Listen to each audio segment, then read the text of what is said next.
Hacet yok hatırlamasına seni hatıraların. Bir dakika bile çıkmıyorsun aklımdan. Koşar gibi yürüyüşün, karanlıkta bir ışık gibi aydınlık gülüşün. Hacet yok hatırlamasına seni hatıraların.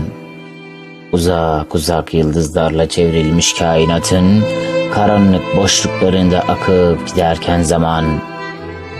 Adımla nasıl berabersem öylece beraberiz.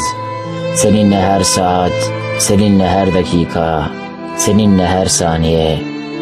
Gönlümüz mutluluğa inanmış olmanın gururuyla rahat. Koltuğumuzun altında birer dinamit gibi kellemiz.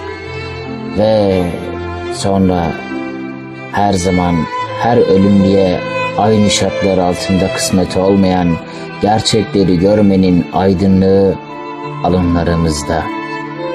Hacet yok hatırlamasına seni hatıraların.